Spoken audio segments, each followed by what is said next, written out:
दोस्तों, इच्छा मृत्यु का वरदान प्राप्त होने के बाद भी भीष्म पितामह ने मृत्यु का वरण कर अपना शरीर क्यों नहीं त्यागा था। और जब भगवान श्री कृष्ण जी भीष्म पितामह से मिलने पहुँचे तो भीष्म ने कहा कि आखिर मेरा क्या दोष था जो मुझे बाणों की सैया पर लेटना पड़ा। तो भगवान श्री कृष्ण ने क्या जवाब दिया था भीष्म पितामह को, जिसे सुनकर भीष्म पितामह शर्मिंदित हो गए। क्या कारण था कि 58 दिनों तक घोर पीड़ा सहने के बाद उन्होंने अपने प्राण त्यागे थे। इन्हीं सब अनसुलझे सवालों का जवाब जानने के लिए आप हमारे साथ वीडियो के लास्ट तक बने रहिए। तो चलिए वीडियो को शुरू करते हैं। लेकिन दोस्तों, वीडियो में आगे बढ़ने से पहले आपसे एक छोटी सी रिक्वेस्ट है कि वीडियो को एक लाइक करके चैनल को सब्सक्राइब जरूर करना, क्योंकि वीडियो को बनाने में बहुत अधिक मेहनत करना पड़ता है। और वीडियो पूरी देखने के बाद कमेंट में जय श्री कृष्णा जरूर लिखना। तो चलिए बिना देर किए हुए शुरू करते हैं। दोस्तों, भीष्म पितामह महाभारत काल के महान योद्धा थे। इनका नाम पहले देवव्रत था, लेकिन उन्होंने आजीवन विवाह न करने की प्रतिज्ञा ली थी। अपनी इसी भीष्म प्रतिज्ञा के कारण ही बाद में इनका नाम भीष्म पड़ा। महाभारत के युद्ध में अर्जुन के द्वारा चलाए गए बाणों से पूरा शरीर छलनी होने के बाद भयंकर पीड़ा में भी भीष्म पितामह 58 दिनों तक बाणों की सैया पर लेटे रहे थे। घोर पीड़ा सहने के बाद भी भीष्म पितामह ने अपना शरीर नहीं त्यागा था। उन्हें इच्छा मृत्यु का वरदान प्राप्त था। इसी कारण युद्ध में अर्जुन के द्वारा बुरी तरह से घायल होने के बाद भी पितामह घोर पीड़ा सहते हुए 58 दिनों तक जीवित रहे। उसके बाद उन्होंने स्वेच्छा से अपने प्राणों का त्याग कर दिया था। कथाओं के अनुसार भीष्म राजा शांतनु व गंगा माता की 8वीं संतान थे। बचपन में उनका नाम देवव्रत था। देवव्रत ने अपने पिता राजा शांतनु की इच्छा पूरी करने के लिए आजीवन ब्रह्मचारी रहकर हस्तिनापुर की सेवा करने की शपथ ली थी। इतनी भीषण प्रतिज्ञा लेने के कारण ही देवव्रत का नाम बाद में भीष्म पड़ा। भीष्म से प्रसन्न होकर इनके पिता राजा शांतनु ने उन्हें इच्छा मृत्यु का वरदान दिया था। भीष्म पितामह एक महान योद्धा थे।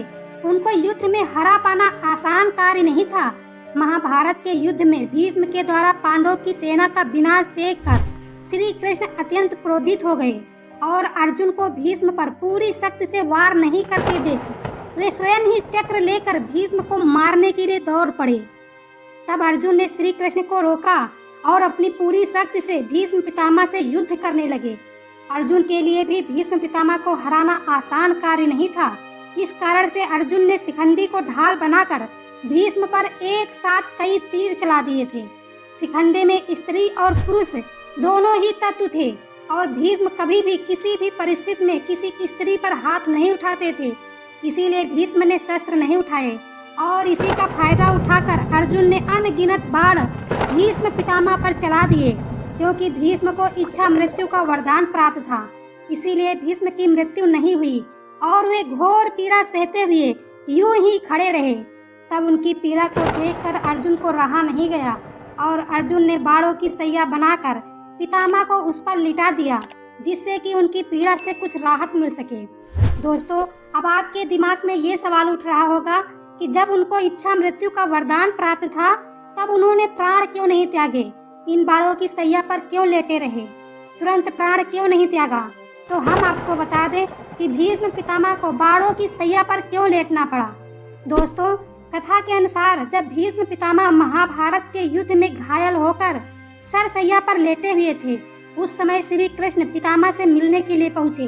पितामह ने श्री कृष्ण से कहा, हे केशव, मुझे अपने पिछले 100 जन्म इस तरह से याद हैं जैसे कि 100 दिन की बातें हों। फिर मैंने इन जन्मों में ऐसा कौन सा पाप कर्म किया था जिसका मुझे यह दंड मिल रहा है।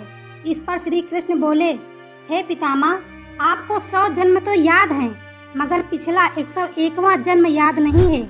उस जन्म में आप राजा थे और आप पैदल पैदल अपनी सेना के आगे आगे चल रहे थे कि अचानक आपकी जूती पर एक सांप चढ़ गया और आपने झटक कर उस सांप को रास्ते के किनारे फेंक दिया। वह सांप कांटेदार झाड़ियों पर जाकर गिर गया और काफी दिनों के बाद उसका शरीर कांटों से बीध जाने के कारण तड़प तड़प कर उसकी मौत हुई थी। आपके अनजाने में किया गया यह पाप कर्म आपको भुगतना पड़ रहा है। पितामह बोले, हे केशव, मेरे इस पाप कर्म का दंड मुझे अगले जन्म में मिलना चाहिए था। यह दंड मुझे 100 जन्मों के बाद क्यों मिला? श्री कृष्ण बोले, हे पितामह, उस घटना के बाद आपके जितने भी जन्म हुए उन सभी जन्मों में आपके पुण्य का पलड़ा भारी था और पाप का पलड़ा कमजोर था। इसीलिए आपको इस पाप कर्म का दंड नहीं मिला, परंतु इस जन्म में आपके पुण्य का पलड़ा कमजोर था और पाप का पलड़ा भारी था। पांडवों को लाक्षागृह में मारने की कोशिश की गई, आप मौन रहे। हस्तिनापुर राज्य का बंटवारा स्वयं आपकी स्वीकृति से हुआ। जब मैं शांति दूत बनकर हस्तिनापुर में शांति का प्रस्ताव लेकर गया था, दुर्योधन ने मुझे बंदी बनाने की चेष्टा की, परंतु आप फिर भी मौन रहे। दुर्योधन के पाप कर्मों को जानते हुए भी आप पाप, अधर्म और असत्य के पक्ष में लड़ते रहे। द्रौपदी चीर हरण के समय आप मौन रहे। जुए में शकुनी और दुर्योधन की बेईमानी को आप देखते रहे, लेकिन चुप रहे। पांडवों को 12 साल का वनवास और 1 साल का अज्ञातवास मिला और आप मौन रहे। ये समस्त आपके पाप कर्म थे, क्योंकि आपने इन समस्त पाप कर्मों में अपनी मौन स्वीकृति दी थी। आप विरोध कर सकते थे, परंतु आपने विरोध नहीं किया और साथ में आपके पिछले 101वां जन्म का पाप भी जुड़ गया और जिस रूप से उस सांप की मृत्यु हुई थी उसी तरह से आपकी भी मृत्यु होगी। इस तरह भीष्म पितामह मृत्यु शैया पर 58 दिनों तक घोर पीड़ा सहने के बाद भी जीवित रहे। उसके बाद सूर्य के उत्तरायण होने पर उन्होंने देह का त्याग किया, क्योंकि मान्यता है कि जो व्यक्ति सूर्य उत्तरायण के दिन देह का त्याग करता है उसे मोक्ष की प्राप्ति होती है। इसी मान्यता के कारण ही 58 दिनों तक घोर पीड़ा सहने के बाद भी भीष्म पितामह ने अपने प्राणों को रोक रखा था और सूर्य उत्तरायण के दिन अपने शरीर का त्याग कर दिया था। सूर्य उत्तरायण के दिन भीष्म पितामह ने अपनी देह का त्याग किया था। इसी वजह से सूर्य उत्तरायण के दिन भीष्म अष्टमी मनाई जाती है। फिलहाल दोस्तों, आज की वीडियो में बस इतना ही। आशा करते हैं कि आपको ये वीडियो पसंद आई होगी, इसलिए आपसे रिक्वेस्ट है कि अगर वीडियो को लाइक और सब्सक्राइब अभी तक नहीं किया है तो लाइक सब्सक्राइब कर लीजिए और कमेंट बॉक्स में जय श्री कृष्ण जरूर लिखना। वीडियो को ज़्यादा से ज़्यादा शेयर करना। मिलते हैं कोई और नॉलेजेबल वीडियो में। धन्यवाद।